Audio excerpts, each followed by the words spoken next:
Well, tonight I'm so glad you joined us here at Hearth Home Nostalgia. Get ready for an audiobook read by Mr. H.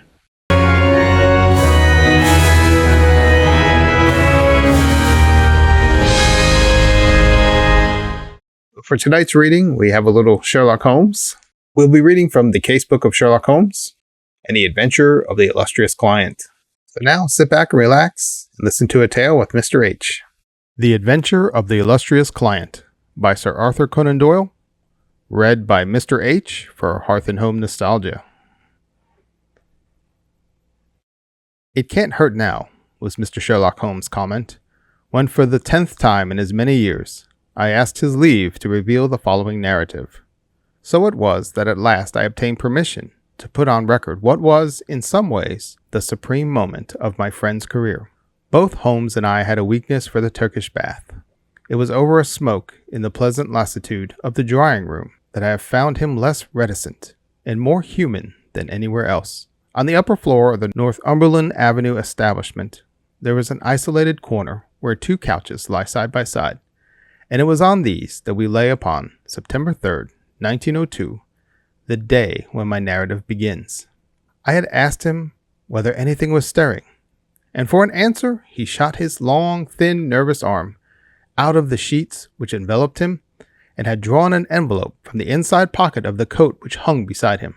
"It may be some fussy, self-important fool. It may be a matter of life and death," said he as he handed me the note. "I know no more than this message tells me." It was from the Carlton Club, and dated the evening before. This is what I read. "Sir James Damery presents his compliments to Mr. Sherlock Holmes, and will call upon him at 4:30 tomorrow.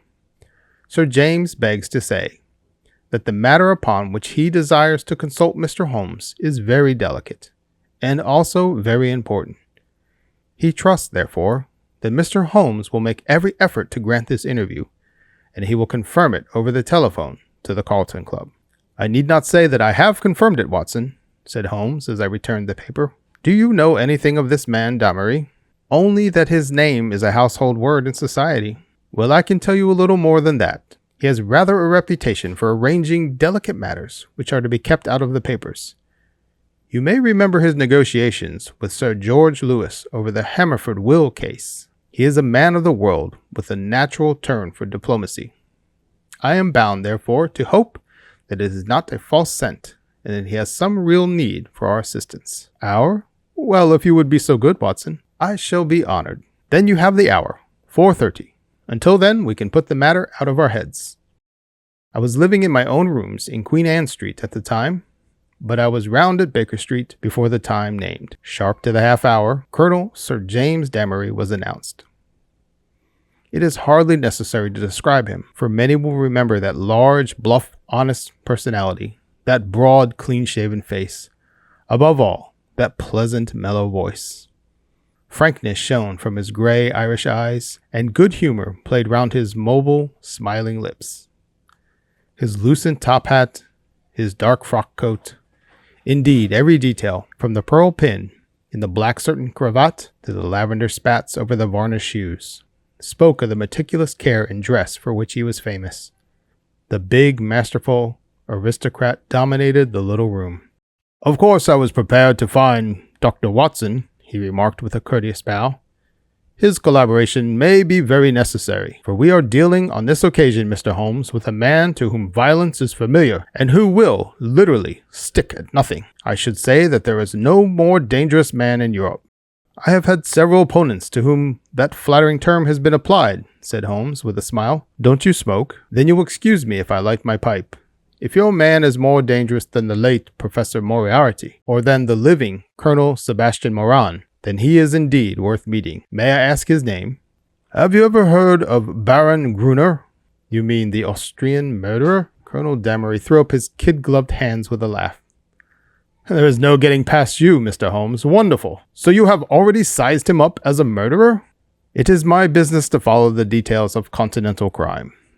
Who could possibly have read what happened at Prague and have any doubts as to the man's guilt? It was a purely technical legal point, and the suspicious death of a witness that saved him. I am as sure that he killed his wife when the so-called accident happened in the Sprügen Pass as if I had seen him do it. I knew also that he had come to England and had a presentiment that sooner or later he would find me some work to do. Well, what has Baron Gruner been up to? I presume it is not this old tragedy which has come up again. No, it is more serious than that. To revenge crime is important, but to prevent it is more so. It is a terrible thing, Mr. Holmes, to see a dreadful event, an atrocious situation, preparing itself before your eyes, to clearly understand whither it will lead, and yet to be utterly unable to avert it. Can a human being be placed in a more trying position? Perhaps not. Then you will sympathize with the client in whose interest I am acting. I did not understand that you were merely an intermediary. Who is the principal? Mr. Holmes, I must beg you not to press that question. It is important that I should be able to assure him that his honored name has been in no way dragged into the matter. His motives are, to the last degree, honorable and chivalrous, but he prefers to remain unknown. I need not say that your fees will be assured, and that you will be given a perfectly free hand. Surely the actual name of your client is immaterial? I am sorry, said Holmes. I am accustomed to have mystery at one end of my cases, but to have it at both ends is too confusing. I fear, Sir James, I must decline to act. Our visitor was greatly disturbed. His large, sensitive face was darkened with emotion and disappointment. You hardly realize the effect of your action, Mr. Holmes, said he. You place me in a most serious dilemma, for I am perfectly certain that you would be proud to take over the case if I would give you the facts, and yet a promise forbids me from revealing them all. May I at least lay all that I can before you? By all means, so as long as it is understood that I commit myself to nothing. That is understood. In the first place, you have no doubt heard of General de Merville? De Merville of Khyber fame? Yes, I've heard of him.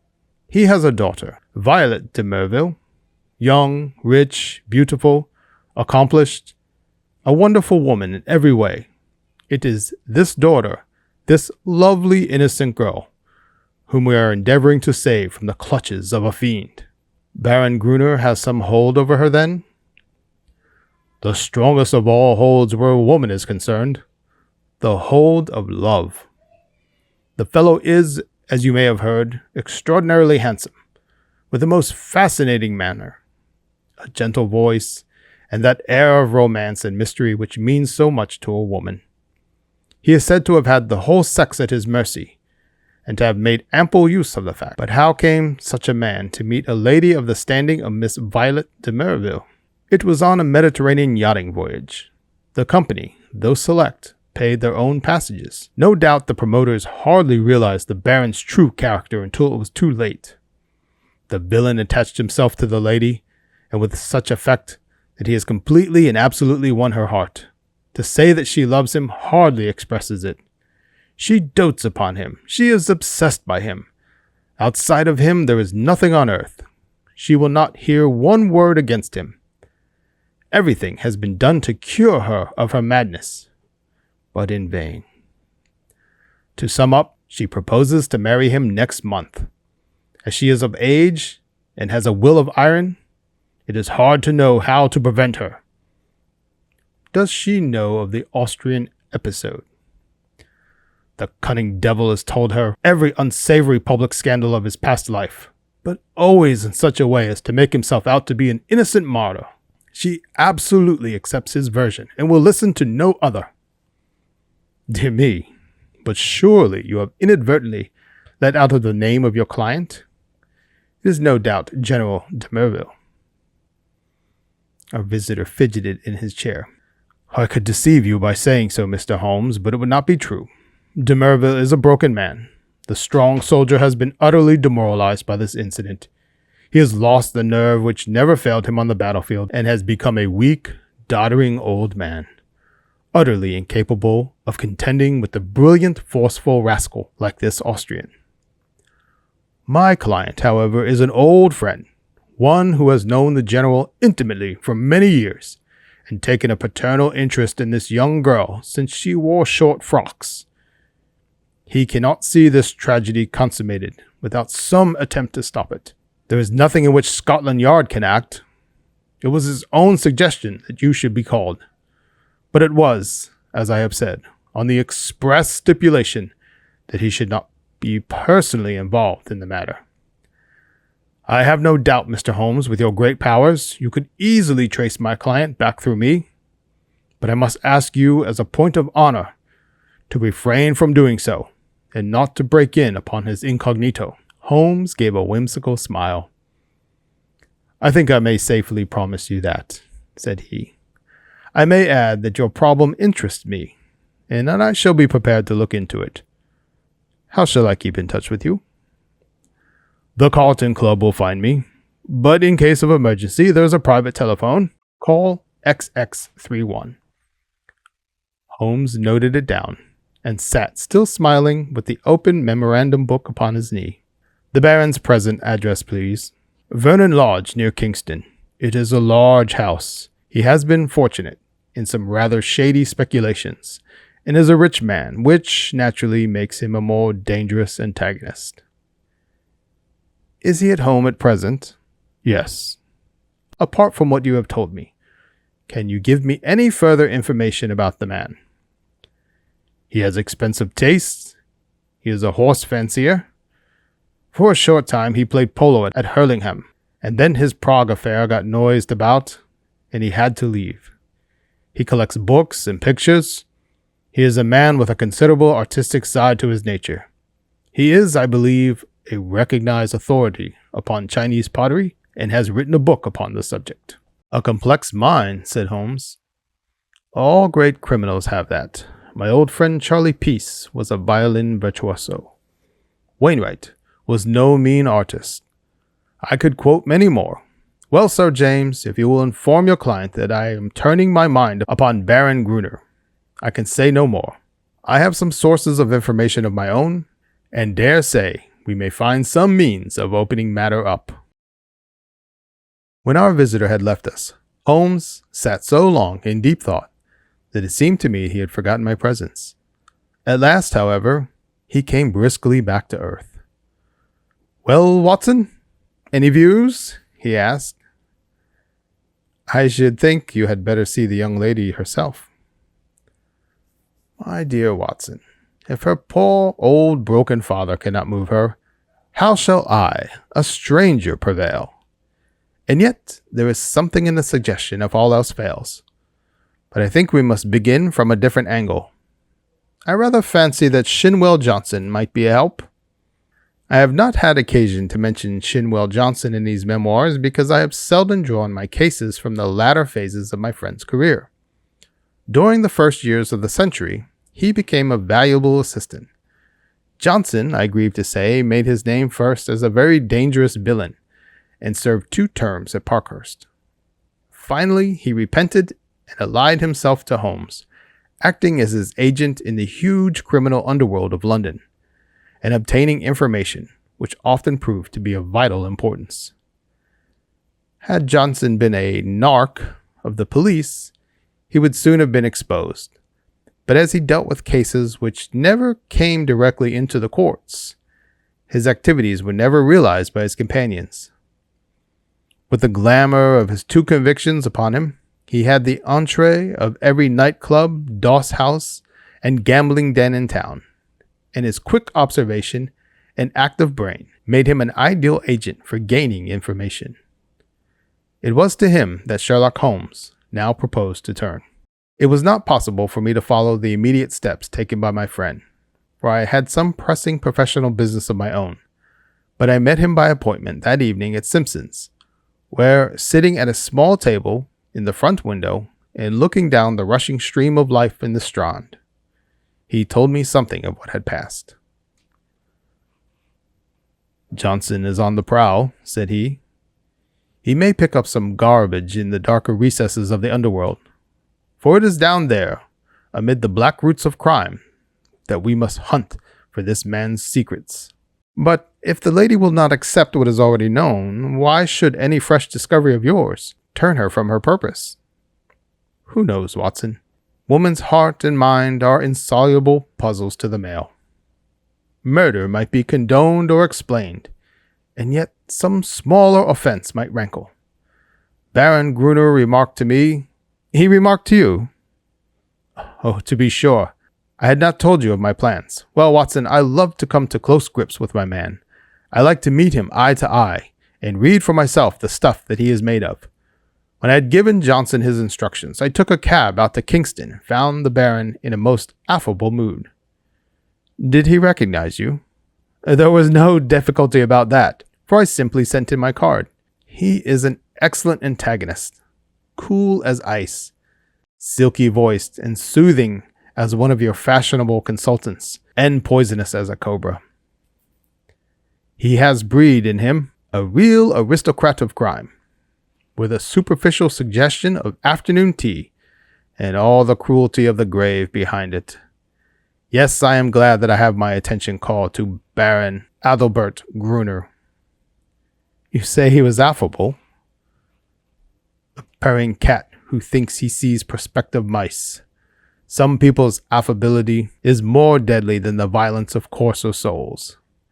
His greeting was characteristic. I rather thought I should see you sooner or later, Mr. Holmes, said he. You have been engaged, no doubt, by General de Merville to endeavor to stop my marriage with his daughter, Violet. That is so, is it not? I acquiesced. My dear man, said he, you will only ruin your own well-deserved reputation. It is not a case in which you can possibly succeed. You will have barren work, to say nothing of incurring some danger. Let me very strongly advise you to draw off at once. It is curious, I answered, but that was the very advice which I had intended to give you. I have a respect for your brains, Baron, and the little which I have seen of your personality has not lessened it. Let me put it to you as man to man. No one wants to rake up your past and make you unduly uncomfortable. It is over, and you are now in smooth waters. But if you persist in this marriage, you will raise a swarm of powerful enemies who will never leave you alone until they have made England too hot to hold you. Is the game worth it? Surely you would be wiser if you left the lady alone. It would not be pleasant for you if these facts of your past were brought to her notice. The Baron has little wax tips of hair under his nose, like the short antennae of an insect. These quivered with amusement as he listened, and he finally broke into a gentle chuckle. Excuse my amusement, Mr. Holmes, said he, but it is really funny to see you trying to play a hand with no cards in it. I don't think anyone could do it better, but it is rather pathetic all the same. Not a color card there, Mr. Holmes. Nothing but the smallest of the small. So you think. So I know. Let me make the thing clear to you, for my own hand is so strong that I can afford to show it. I have been fortunate enough to win the entire affection of this lady. This was given to me in spite of the fact that I told her very clearly of all the unhappy incidents in my past life. I also told her that certain wicked and designing persons, I hope you recognize yourself, would come to her and tell her these things, and I warned her how to treat them. You have heard of post-hypnotic suggestion, Mr. Holmes? Well, you will see how it works, for a man of personality can use hypnotism without any vulgar passes or tomfoolery.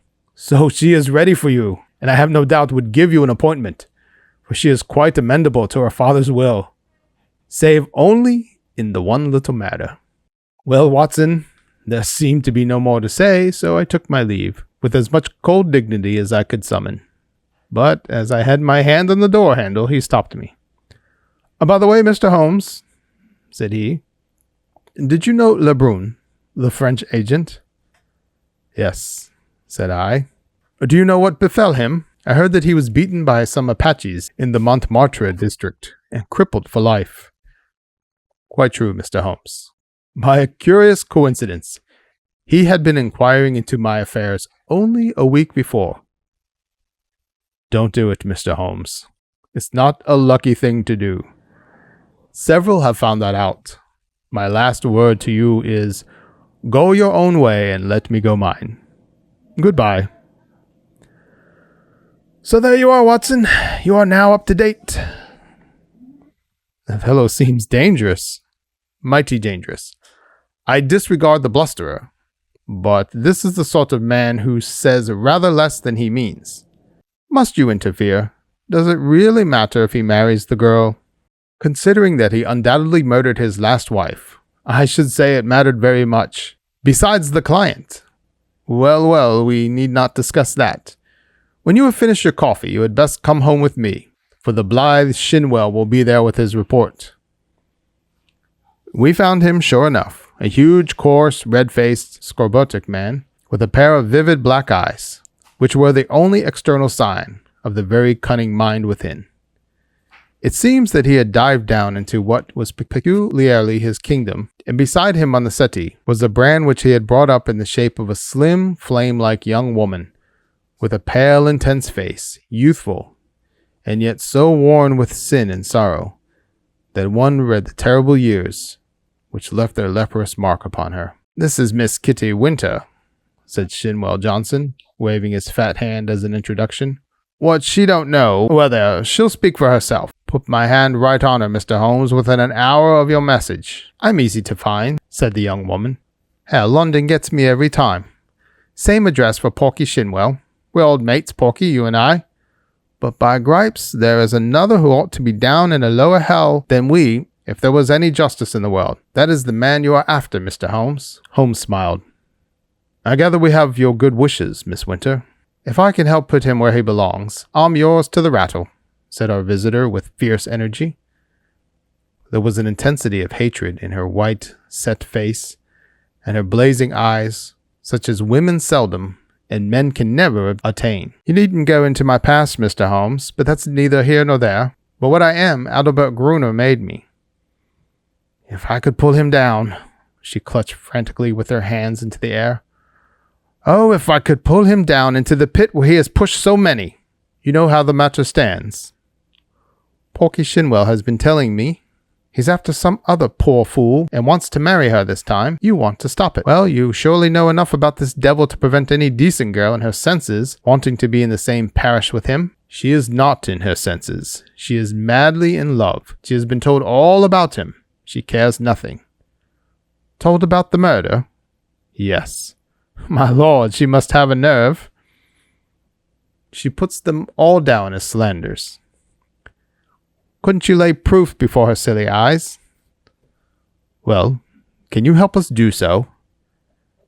Ain't I a proof myself? If I stood before her and told her how he used me, would you do this? Would I? Would I not? Well, it might be worth trying, but he has told her most of his sins, and had pardon from her. And I understand she will not reopen the question.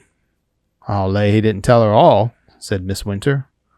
I caught a glimpse of one or two of the murders besides the one that made such a fuss. He would speak of someone in his velvet way, and then look at me with a steady eye and say, he died within a month. It wasn't hot air either, but I took little notice. You see, I loved him myself at that time. Whatever he did went with me, same as this poor fool.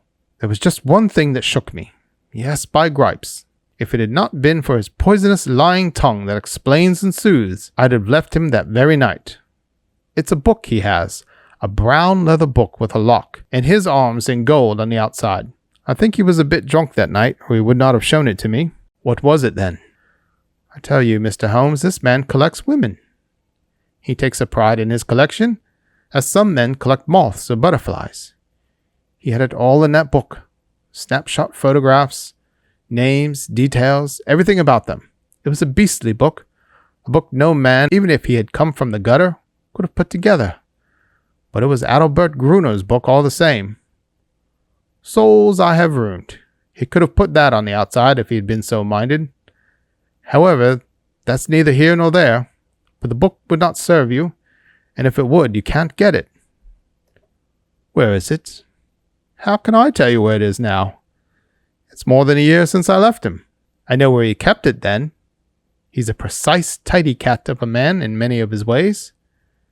So maybe it's still in the pigeonhole of the old bureau in the inner study. Do you know his house? I've been in the study, said Holmes. Have you, though? You haven't been slow on the job if you only started this morning. Maybe dear Adalbert has met his match this time. The outer study is the one with the Chinese crockery in it, big glass cupboard between the windows. Then behind his desk is the door that leads to the inner study, a small room where he keeps his papers and things. Is he not afraid of burglars? Adalbert is no coward. His worst enemy couldn't say that of him. He can look after himself. There's a burglar alarm at night.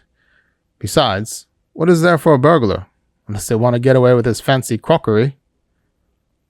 No good, said Chinwell Johnson, with the decided voice of the expert. No fence wants stuff of that sort, that you can neither smelt nor sell. Quite so, said Holmes. Well now, Miss Winter, if you will call here tomorrow evening at 5, I will consider in the meanwhile whether your suggestion of seeing this lady personally may not be arranged. I am exceedingly obliged to you for your cooperation. I need not say that my clients will consider liberally. None of that, Mr. Holmes, cried the young woman. I am not out for money. Let me see this man in the mud, and all I've worked for, in the mud with my foot on his cursed face. That's my price. I'm with you tomorrow or any other day as long as you're on his track. Porky here can tell you where to find me. I did not see Holmes again until the following evening, when we dined once more at our Strand restaurant. He shrugged his shoulders when I asked him what luck he had with his interview. He told me the story, which I would repeat in this way. His hard, dry statement needs little editing to soften it into the terms of real life. There was no difficulty at all about the appointment, said Holmes, for the girl glories in showing abject filial obedience in all secondary things in an attempt to atone for her flagrant breach of it in her engagement. The general phoned that all was ready, and the fiery Miss W. turned up according to schedule, so that at 5:30 a cab posited us outside 104 Berkeley Square, where the old soldier resides, one of those awful grey London castles, which would make a church seem frivolous. A footman showed us into the great yellow curtained drawing room, and there was the lady awaiting us, demure, pale, self-contained, as inflexible and remote as a snow image on a mountain. I don't quite know how to make her clear to you, Watson. Perhaps you may meet her before we are through, and you can use your own gift of words. She is beautiful, but with the ethereal otherworld beauty of some fanatic whose thoughts are set on high. I have seen such faces in the pictures of the old masters in the Middle Ages.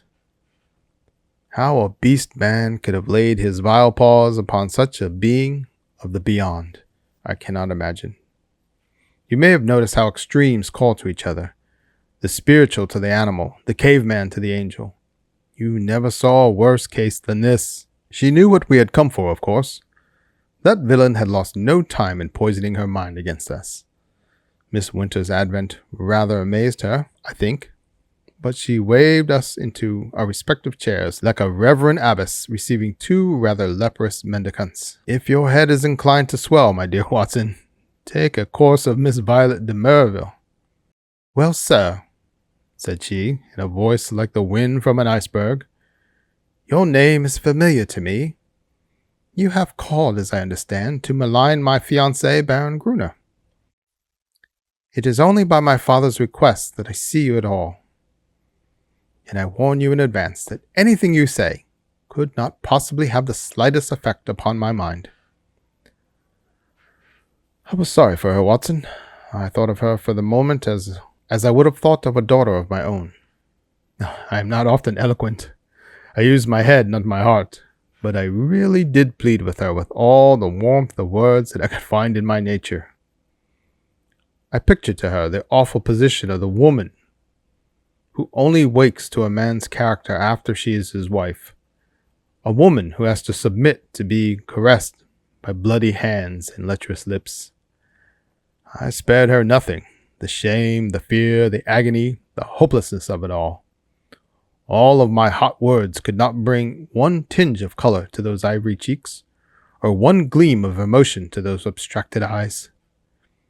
I thought of what the rascal had said about post-hypnotic influence. One could really believe that she was living above the earth in some ecstatic dream. Yet there was nothing indefinite in her replies. "I have listened to you with patience, Mr. Holmes," said she. "The effect upon my mind is exactly as predicted. I am aware that Adalbert, that my fiancé, has had a stormy life in which he has incurred bitter hatreds and most unjust aspersions. You are only the last of a series who have brought their slanders before me. Possibly you mean well, though I learn that you are a paid agent who would have been equally willing to act for the Baron as against him. But in any case, I wish you to understand once for all that I love him, and that he loves me, and that the opinion of all the world is no more to me than the twitter of those birds outside the window. If his noble nature has ever for an instant fallen, it may be that I have been specially sent to raise it to its true and lofty level. I am not clear," here she turned her eyes upon my companion, "who this young lady may be." I was about to answer when the girl broke in like a whirlwind. If you ever saw flame and ice face to face, it was those two women. "I'll tell you who I am," she cried, springing out of her chair, her mouth all twisted with passion. "I am his last mistress. I am one of 100 he has tempted and used and ruined and thrown into the refuse heap, as he will you also. Your refuse heap is more likely to be a grave. And maybe that's the best. I tell you, foolish woman, if you marry this man, he'll be the death of you. It may be a broken heart or it may be a broken neck, but he'll have you one way or the other. It is not out of love for you that I am speaking. I don't care a tinker's curse whether you live or die. It's out of hate for him, and to spite him, and to get back on him for all he did to me. But it's all the same, and you needn't look at me like that, my fine lady, for you may be lower than I am before you are through with it." "I should prefer not to discuss such matters," said Mr. Merville coldly. "Let me say once for all that I am aware of 3 passages in my fiancé's life in which he became entangled with designing women, and that I am assured of his hearty repentance for any evil that he may have done." "3 passages?" screamed my companion. "You fool! You an unutterable fool!" "Mr. Holmes, I beg you will bring this interview to an end," said the icy voice. "I have obeyed my father's wish in seeing you, but I am not compelled to listen to the ravings of this person." With an oath, Miss Winter darted forward, and if I had not caught her wrist, she would have clutched this maddening woman by the hair. I dragged her towards the floor and was lucky to get her back into the cab without a public scene. She was beside herself with rage. In a cold way, I felt pretty furious myself, Watson, for there was something indescribably annoying in all the calm aloofness and supreme self-complacence of the woman of whom we were trying to save. So now, once again, you know exactly where we stand, and it is clear that I must plan some fresh opening move, for this gambit won't work. I'll keep in touch with you, Watson, for it is more than likely that you will have your part to play, though it is just possible that the next move may lie with them rather than with us. And it did. Their blow fell, or his blow rather, for never could I believe that the lady was privy to it. I think I could show you the very paving stone upon which I stood when my eyes fell upon the placard, and the pang of horror passed through my very soul. It was between the Grand Hotel and the Charing Cross station, there a one-legged news vendor displaying his evening papers. The date was just 2 days after the last conversation. There, black upon yellow, was the terrible news sheet. "Murderous attack upon Sherlock Holmes." I think I stood stunned for some moments. Then I have a confused recollection of snatching at a paper, of the remonstrance of the man, whom I had not paid, and finally of standing in the doorway of the chemist's shop while I turned up the fateful paragraph. This was how it ran. "We learnt with regret that Mr. Sherlock Holmes, the well-known private detective, was the victim this morning of a murderous assault, which has left him in a precarious position. There are no exact details to hand, but the events seem to have occurred about 12 o'clock in Regent Street, outside the Café Royal. The attack was made by 2 men armed with sticks, and Mr. Holmes was beaten about the head and body, receiving injuries which the doctors describe as most serious. He was carried to the Charing Cross Hospital, and afterwards insisted upon being taken to his rooms in Baker Street.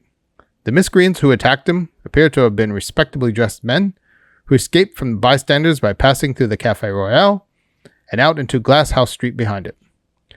No doubt they belong to that criminal fraternity which has so often occasion to bewail the activity and ingenuity of the injured man.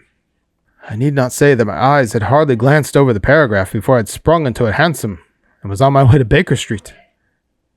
I found Sir Leslie Oakshott, the famous surgeon, in the hall in his brougham waiting at the curb. "No immediate danger," was his report. "2 lacerated scalp wounds and some considerable bruises. Several stitches have been necessary. Morphine has been injected, and quiet is essential. But an interview of a few minutes would not be absolutely forbidden." With his permission, I stole into the darkened room. The sufferer was wide awake, and I heard my name in a hoarse whisper.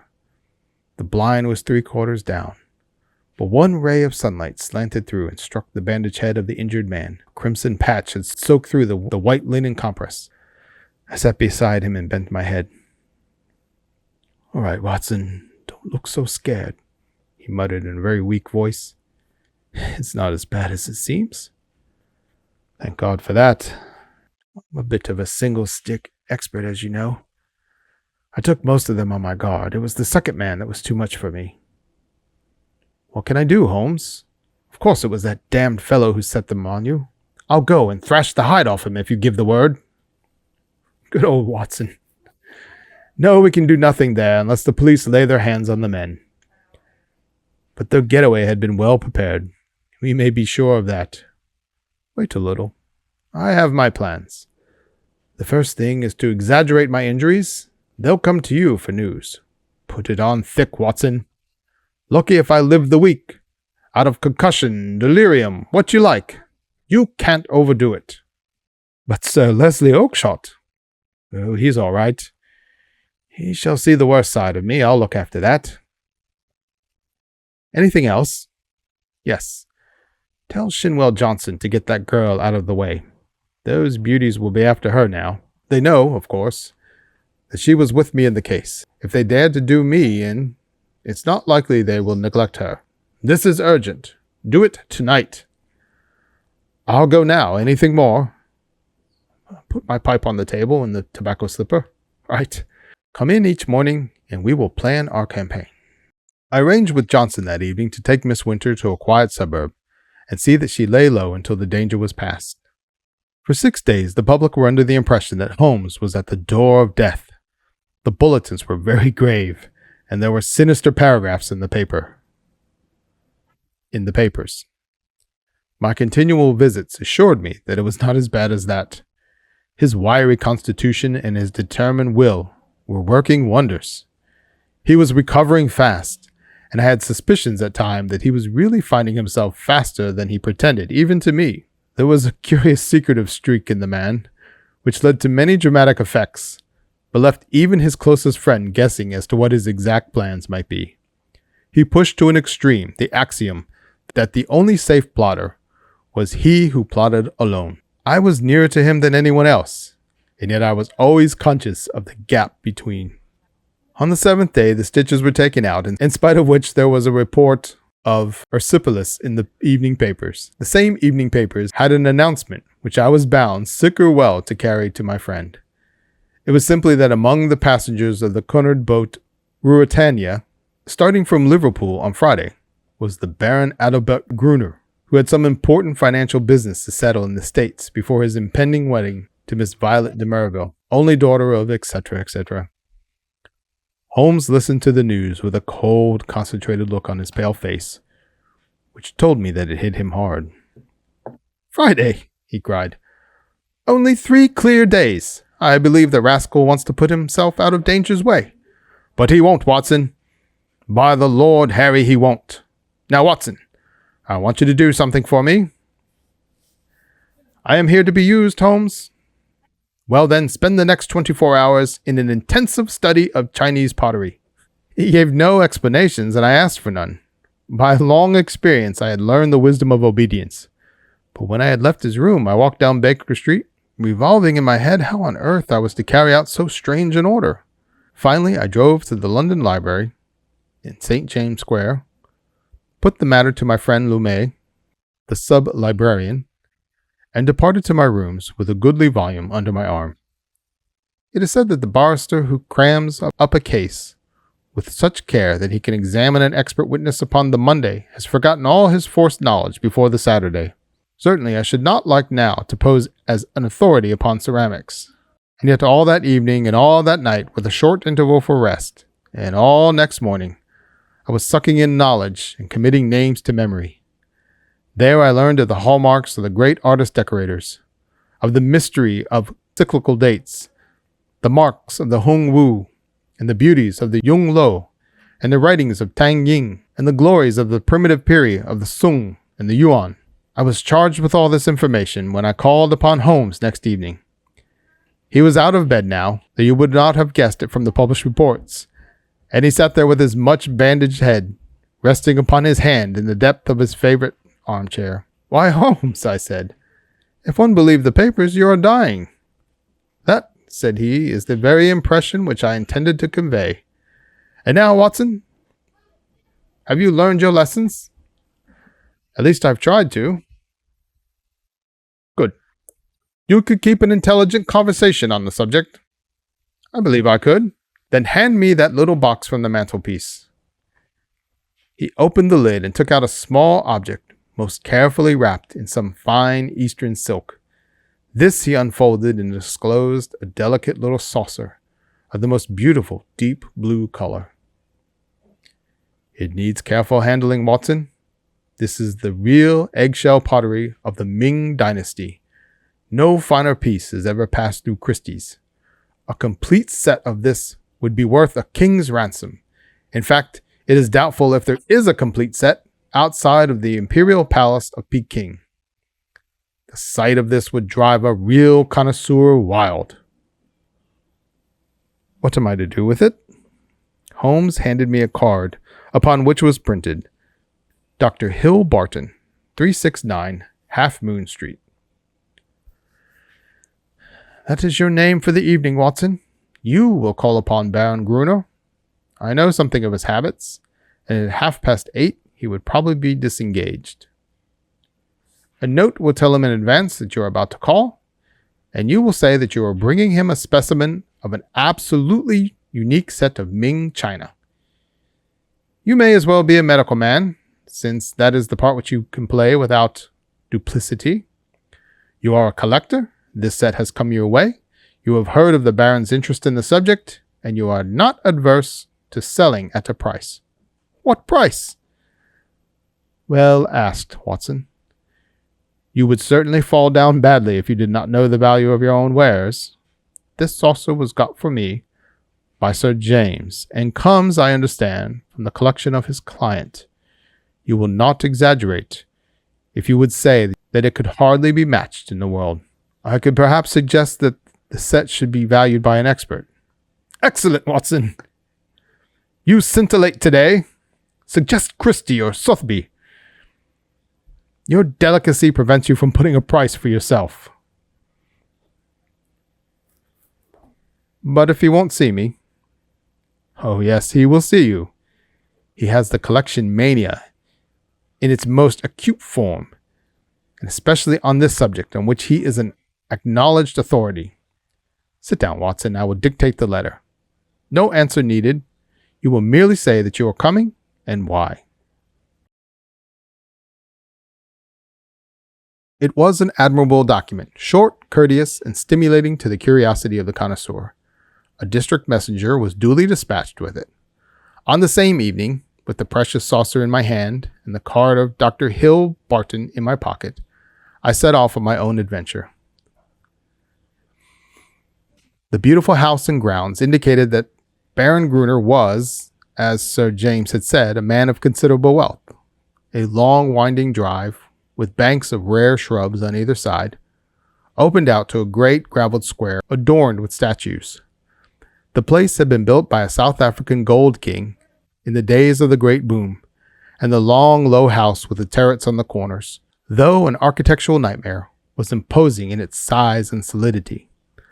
A butler who had adorned a bench of bishops showed me in, and handed me over to a plush-clad footman, who ushered me into the Baron's presence. He was standing at the open front of a great case which stood between the windows, of which contained part of his Chinese collection. He turned as I entered with a small brown vase in his hand. "Pray sit down, doctor," said he. "I was looking over my own treasures and wondering whether I could really afford to add to them. This little Tang specimen, which dates from the 17th century, would probably interest you. I am sure you have never seen finer workmanship or richer glaze. Have you the Ming saucer of which you spoke?" I carefully unpacked it and handed it to him. He seated himself at his desk, pulled over the lamp, for it was growing dark, and set himself to examine it. As he did so, the yellow light beat upon his own features, and I was able to study them at my ease. He was certainly a remarkably handsome man. His European reputation for beauty was fully deserved. In figure, he was not more than of middle size, but was built upon graceful and active lines. His face was swarthy, almost oriental, with large, dark, languorous eyes, which might easily hold an irresistible fascination for women. His hair and mustache were raven black, the latter short, pointed, and carefully waxed. His features were regular and pleasing, saving only his straight, thin-lipped mouth. If ever I saw a murderer's mouth, it was there. A cruel, hard gash in the face, compressed, inexorable, and terrible. He was ill-advised to train his mustache away from it, for it was nature's danger signal, set as a warning to his victims. His voice was engaging and his manners perfect. In age, I would have put him at a little over 30, although his records afterwards showed that he was 42. Very fine indeed," he said at last. "And you say you have a set of 6 to correspond. What puzzles me is that I should not have heard of such magnificent specimens. I only know of one in England to match this, and it is certainly not likely to be in the market. Would it be indiscreet if I would ask you, Dr. Hillbarton, where you obtained this?" "Does it really matter?" I asked, with as careless an air as I could muster. "You can see that the piece is genuine, and as to the value, I'm content to take an expert's valuation." "Very mysterious," said he, with a quick suspicious flash of his dark eyes. "In dealing with objects of such value, one naturally wishes to know all about the transaction. That the piece is genuine is certain. I have no doubts at all about that. But suppose I am bound to take every possibility into account, that it should prove afterwards that you had no right to sell? I would guarantee you against any claim of the sort. That, of course, would be open to the question as what your guarantee was worth. My bankers would answer that. Quite so, and yet the whole transaction strikes me as rather unusual. You can do business or not, said I, with indifference. I have given you the first offer, as I understood that you were a connoisseur. But I shall have no difficulty in other quarters. Who told you I was a connoisseur? I was aware that you have written a book upon the subject. Have you read the book? No. Dear me, this becomes more and more difficult for me to understand. You are a connoisseur and collector with a very valuable piece in your collection, and yet you have never troubled to consult the one book which would have told you the real meaning and value of what you held. How do you explain that? I'm a very busy man. I'm a doctor in practice. That is no answer. If a man has a hobby, he follows it up, whatever his other pursuits may be. You said in your note that you were a connoisseur. So I am. Might I ask you a few questions to test you? I am obliged to tell you, doctor, if you are indeed a doctor, that the incident becomes more and more suspicious. I would ask you what you know of the Emperor Shomu, and how do you associate him with the Shoso Inn near Nara? Dear me, does that puzzle you? Tell me a little about the Northern Wei dynasty and its place in the history of ceramics. I sprang from my chair in simulated anger. This is intolerable, sir, said I. I came here to do you a favor, not to be examined as if I were a schoolboy.